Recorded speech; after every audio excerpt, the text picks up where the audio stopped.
Okay, so it's really easy for students to confuse the direction in which either the demand or supply shifts when there's a change in the market. And so we invented the dot trick. So what is the dot trick? It essentially says that when there's a shock to the market, you should use a logic to guide how consumers will respond at any given price. So here we go. So if there's an increase in income, remember income is one of the variables that shift demand. So if there's an increase in income, then at any given price, consumers should be willing to purchase more. You know this, you've been walking around in the real world. So if you get richer, you graduate from college, now you have a salaried position that affords you more at any given price. And so what you're gonna do is you're gonna pick a random price. I picked P1, and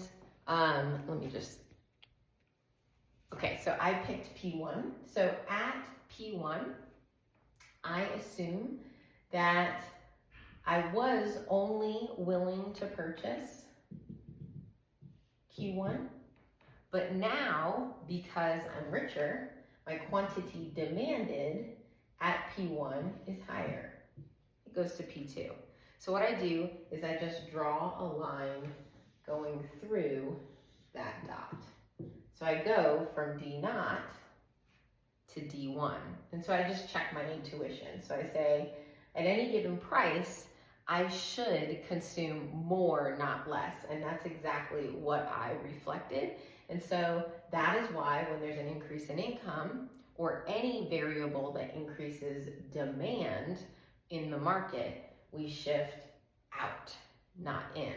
So let's do the same thing, but we'll do the analysis for a decrease in income. So let's say the consumer loses their job and income decreases. Let's say in that case, what we're gonna do is the same thing. We're just gonna pick a random price. I'm gonna call it P1 again. And we're just going to put a dotted line going out to the original demand function at D naught. And so in this case, we believe, our intuition tells us that consumers are going to consume less in the marketplace.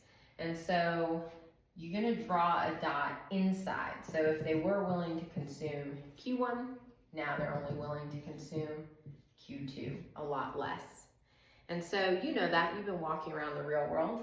And so what you're gonna do is just draw a downward sloping demand function going through that dot, and then just check your intuition. Well, let's see. As a result of a decrease in income, the consumer is going to purchase fewer goods at any given price. So the quantity demanded at P1 decreased.